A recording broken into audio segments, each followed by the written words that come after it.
स्वागत है आपका हमारे YouTube चैनल आदित्य ज्ञान सभा में। पिछली क्लास में हम लोगों ने एक कॉन्सेप्ट पढ़ा था। आज उससे रिलेटेड हम लोग कुछ क्वेश्चनों को सॉल्व करेंगे। ठीक है, तो आइए देखते हैं। पहला क्वेश्चन बोला गया है, दो संख्याओं का मासा 8 है, तो इनमें से कौन एक उनका लासा नहीं हो सकता। मैंने आपको पिछली क्लास में बताया था कि अगर किसी संख्या का मासा 8 है या कोई भी संख्या है तो लासा पूर्णतः विभाजित हो जाए। किससे? मासा से। तो मासा से लासा पूर्णतः विभाजित हो जाएगा। तो पूछा गया है उनका लासा नहीं हो सकता है। ठीक है, तो लासा मतलब 8 से ऐसी कौन सी संख्या है जिसमें भाग नहीं जाएगा। तो जिसमें 8 का भाग नहीं जाएगा वो उनका लासा नहीं होगा। ठीक है, तो पहले देख लेते हैं लासा है कौन सा। देखो 8 इससे कट जाएगा। ठीक है, 8 का भाग देंगे इसमें कट जाएगा। 8 छंग 48, 8 सत्ते 56, ये सब कट जाएंगे और ये नहीं कटेगा। तो पूछा गया कौन उनका लासा नहीं है, तो ये संख्या नहीं होगी क्योंकि ये नहीं कट रही है। तो आंसर क्या हो जाएगा? Option number D. ठीक है, इसके बाद अगला क्वेश्चन क्या है, तीन अलग अलग संख्याओं का लासा हमें दिया गया है। मानना कोई तीन संख्याएं, उनका लासा कितना दिया गया है? 120 है। तो इनमें से कौन उनका मासा नहीं हो सकता।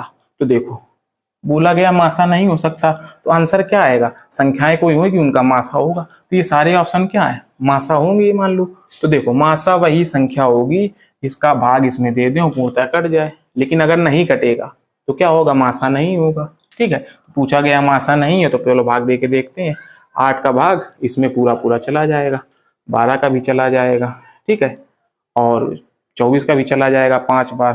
ठीक है, देखो 35 का भाग इसमें नहीं जाएगा। तो मतलब 35 का भाग इसमें नहीं जाएगा तो ये इसका मासा नहीं होगा। और हमसे यही पूछा है क्वेश्चन में कि कौन सा मासा नहीं है। हमेशा जो लासा होगा वो मासा से पूर्णतः विभाजित होगा। ठीक है, और यही संख्या पूर्णतः विभाजित नहीं है तो ये इसका मासा नहीं होगा। इतनी बात समझ गए? तो ऑप्शन नंबर कौन सा सही है? D number. ठीक है, ये ओरल क्वेश्चन दे पेपर में आ जाते हैं तो हम लोग नहीं कर पाते, छोड़ के चले जाते हैं। तो इस प्रकार के क्वेश्चनों को ऐसे सॉल्व करते हैं बिना कॉपी पेन लगाए। ठीक है, दो संख्याओं का अगला क्वेश्चन है, दो संख्याओं का लासा 495 तथा मासा 5 है। यदि उन संख्याओं का योग 100 है तो उनका अंतर क्या होगा। तो आइए क्वेश्चन सॉल्व करते हैं।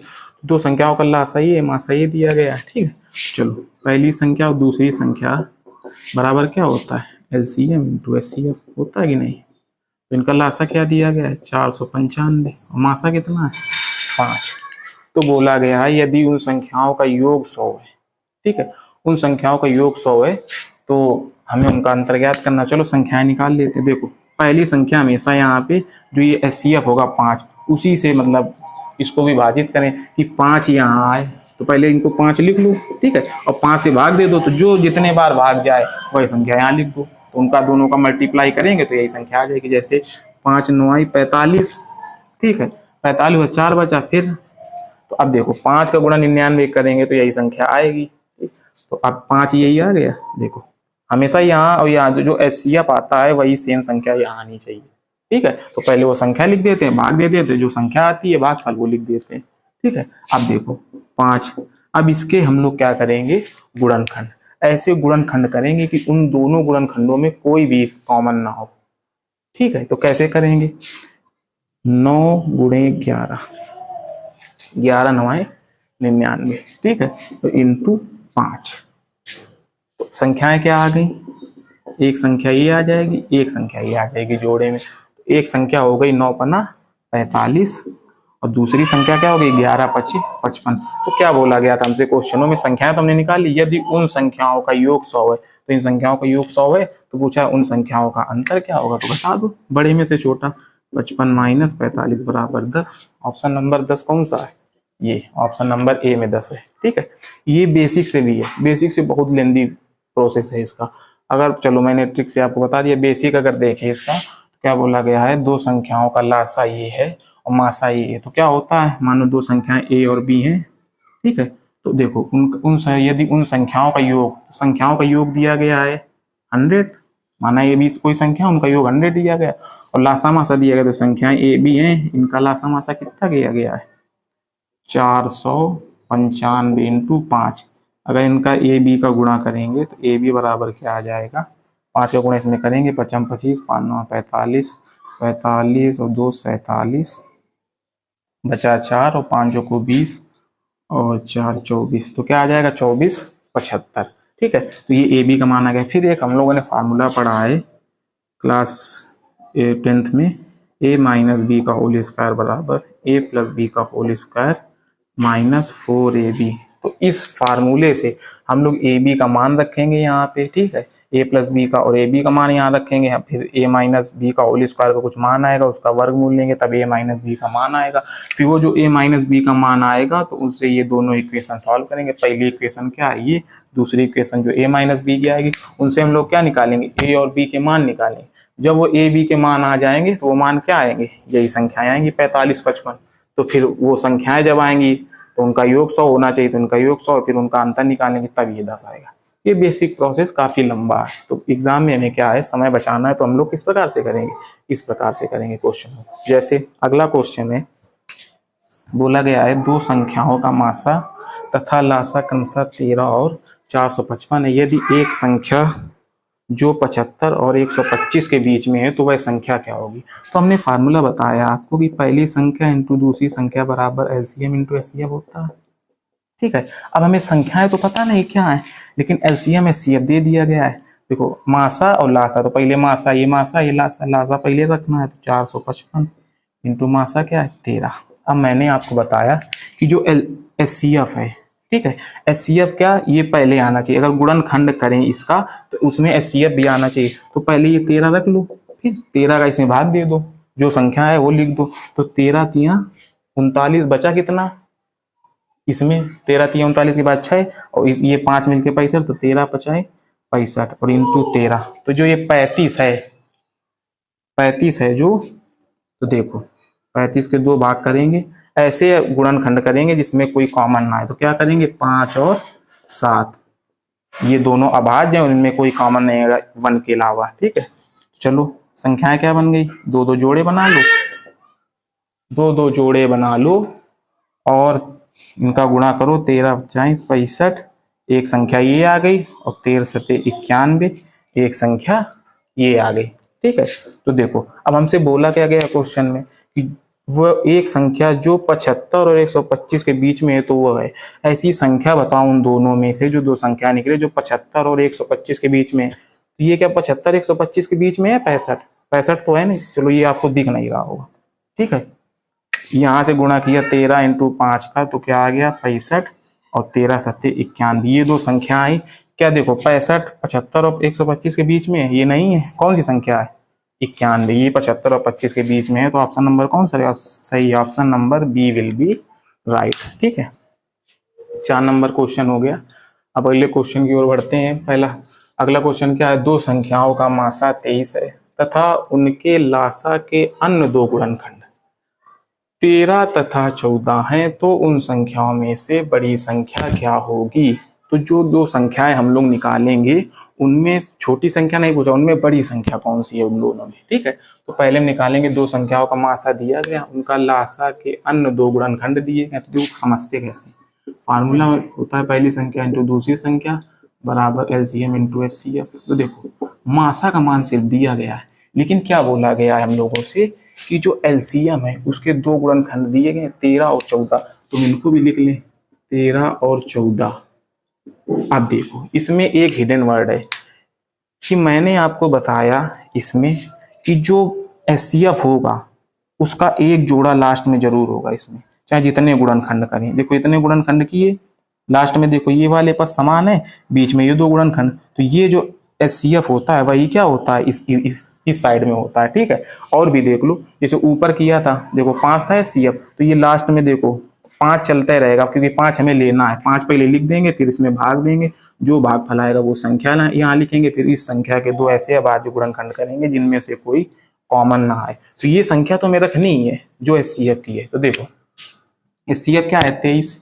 ठीक है, अब दो हमें जो गुणनखंड दिए गए हैं 13 और 14, तो ये तो बने रहेंगे, लेकिन ये जो एचसीएफ है ये यहाँ जरूर आएगा। ठीक है, तभी वो संख्या पूर्ण होगी। ठीक, तो अब देखो इन दोनों पर दोनों का गुणा कर लो, तो 23 और 13 का गुणा, 13 तिया 39 और 13 दूनी 26, 26 और 3 29।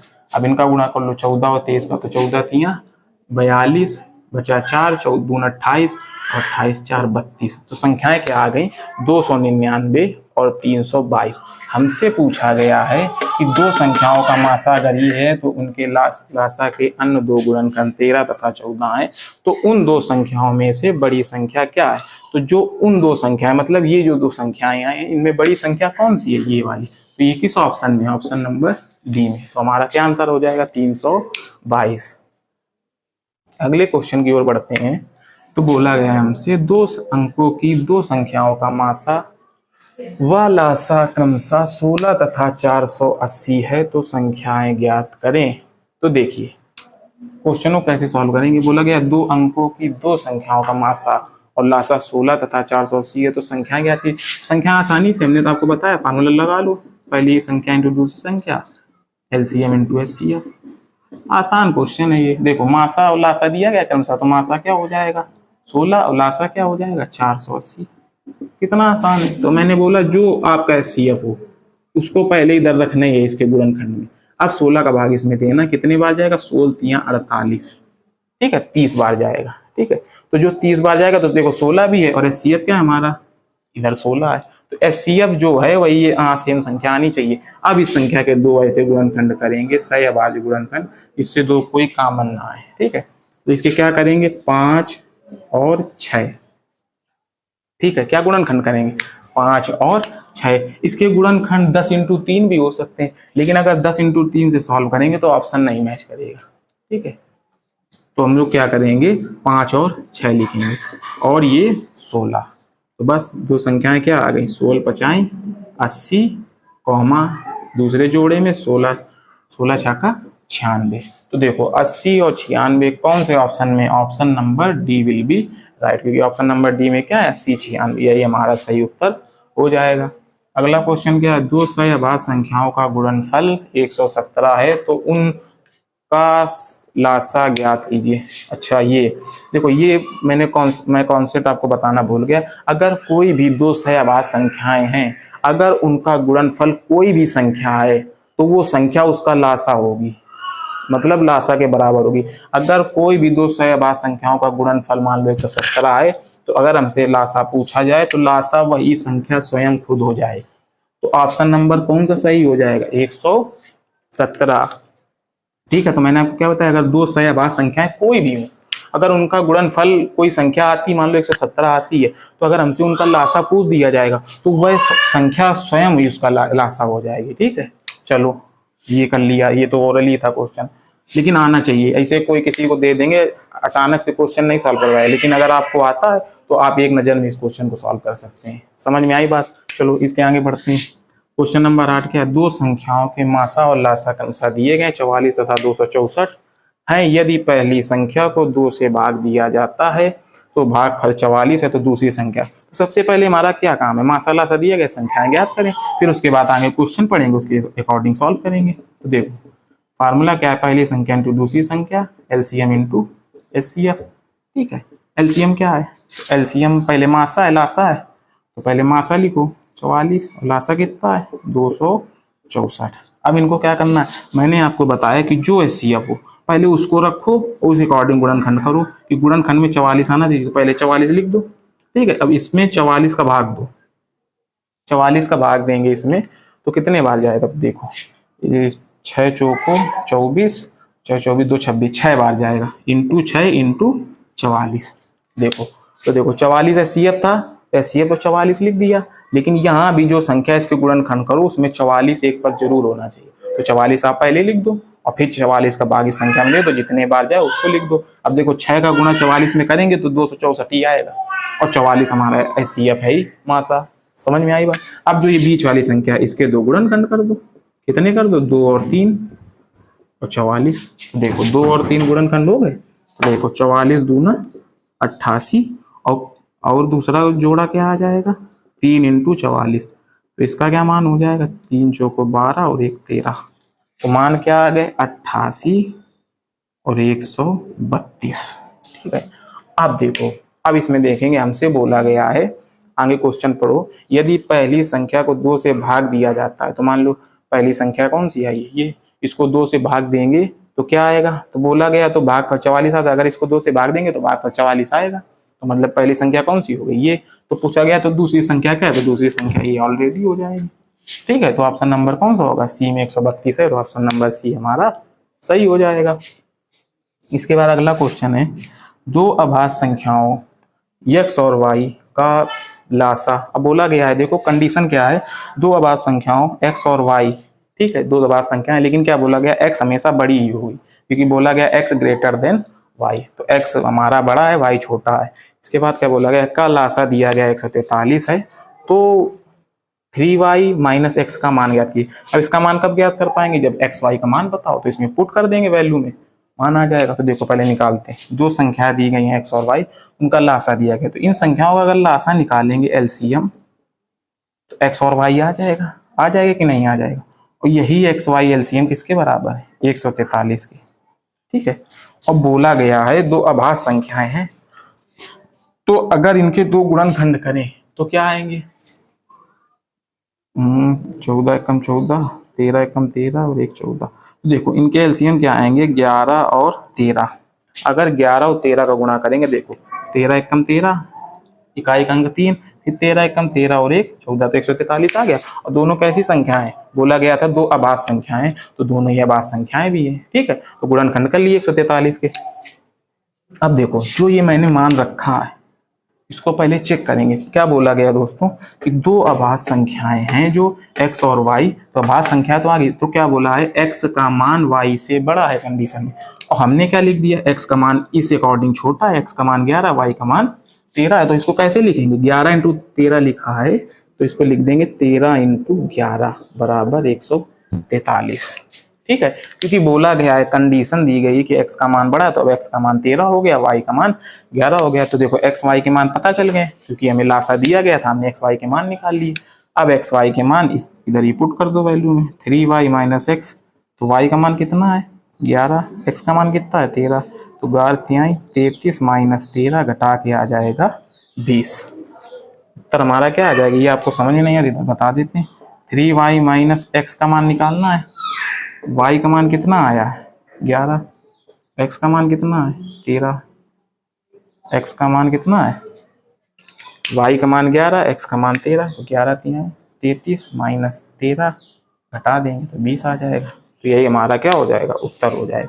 तो जो ये मैंने आज क्वेश्चन बताए, तो क्वेश्चनों को सॉल्व करने का तरीका बिल्कुल आसान था, क्वेश्चन बिल्कुल कठिन नहीं है। अगर आप इनकी प्रैक्टिस करेंगे तो ये आपको क्वेश्चन ये आएंगे।